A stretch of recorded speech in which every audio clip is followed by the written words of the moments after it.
Vamos a informar, es una muy buena noticia porque se avanzó mucho en la distribución de los libros de texto para el nivel básico de educación pública, cerca de 200 millones de ejemplares. Esto lo va a informar Esteban Moctezuma, que es el secretario de Educación Pública. Además de editar los libros, hay que distribuirlos a todo el país de manera muy destacada. Nos ayudó la Secretaría de la Defensa y la Secretaría de Marina. También nos acompaña Antonio Mesa Estrada, que es el director general de la Comisión Nacional de Libros de Texto Gratuito. Vamos entonces a informarle a los mexicanos.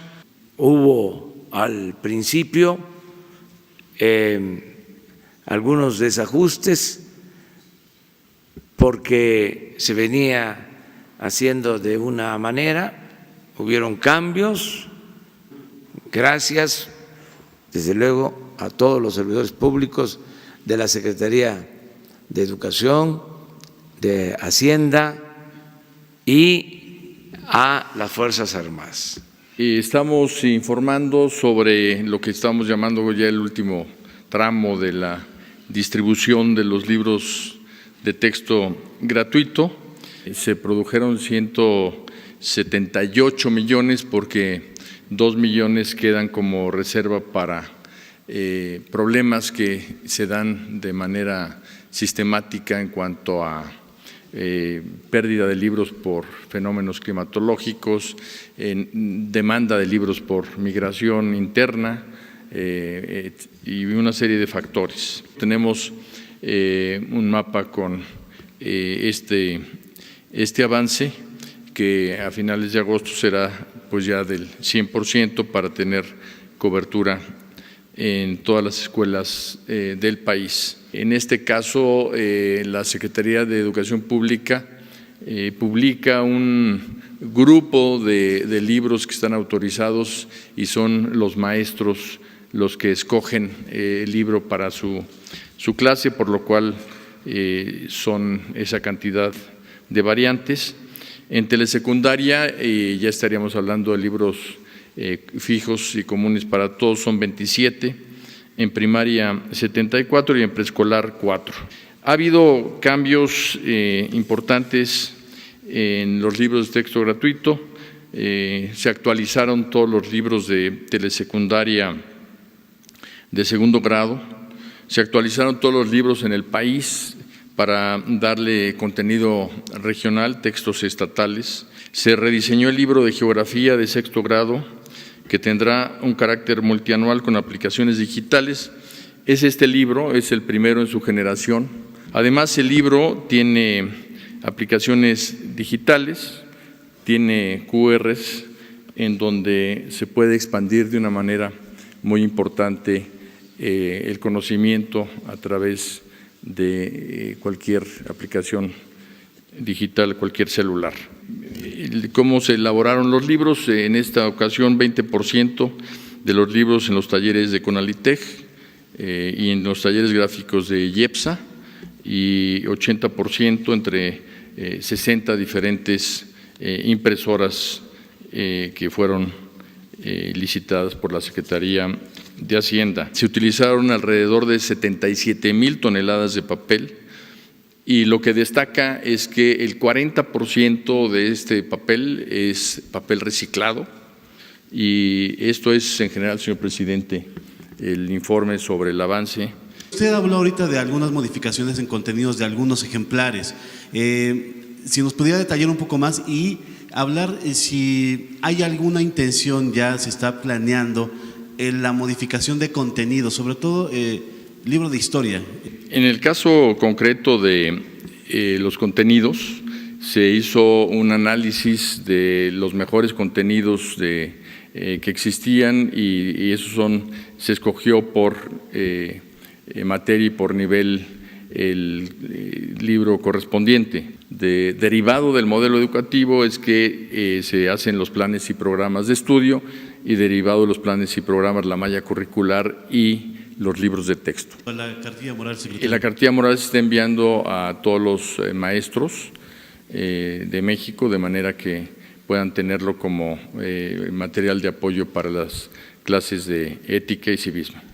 En 12 días podrán ustedes cubrir el 12% restante para que todos esos niños que regresan a clases puedan iniciar. En primer lugar, sí tenemos la convicción de que se va a lograr la distribución porque estamos distribuyendo un promedio de 2 millones de libros diarios. En cuanto al costo, le puedo dar el costo promedio del libro, por ejemplo, de preescolar, es de 9 pesos el libro, de primaria es de 11 pesos y en secundaria es de 40 pesos.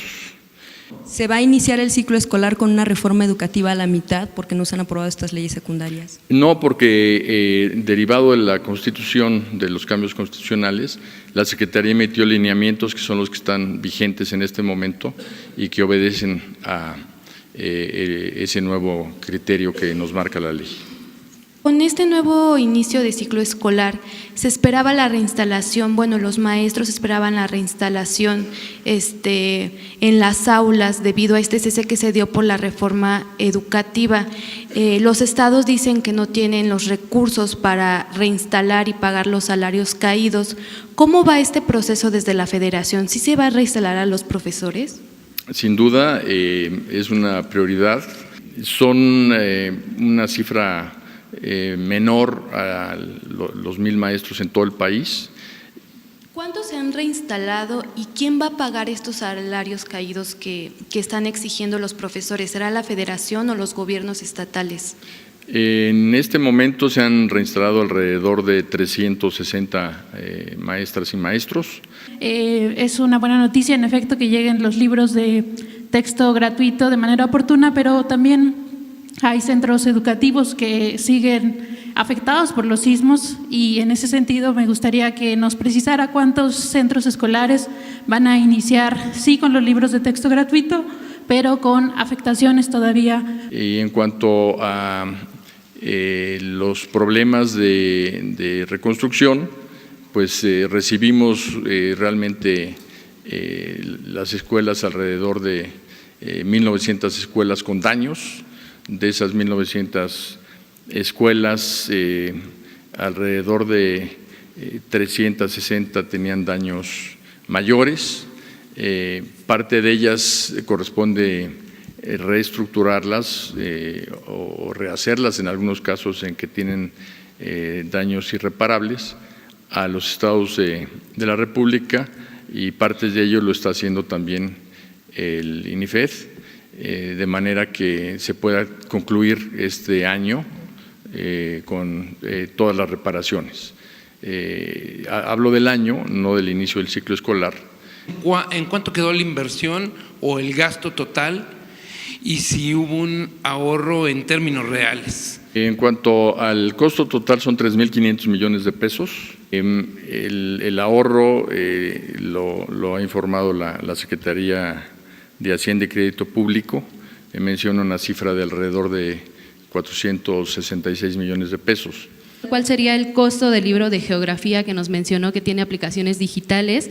Y si este es el único libro que pasaría de generación en generación, y si es así, si después se podrían hacer todos los libros de esta forma. Gracias. Tienen un costo de alrededor de 2,5 veces más, pero una duración de alrededor de 5 veces más que los libros regulares de texto. Si ahora con la remodelación que se está haciendo a las escuelas se está tomando en cuenta las modificaciones para que los niños con capacidades diferentes accedan. Y la segunda pregunta es acerca de los niños disléxicos. En la Constitución se habla de que la educación tiene que ser inclusiva. Esto quiere decir que cualquier niño con alguna discapacidad debe de ser atendido.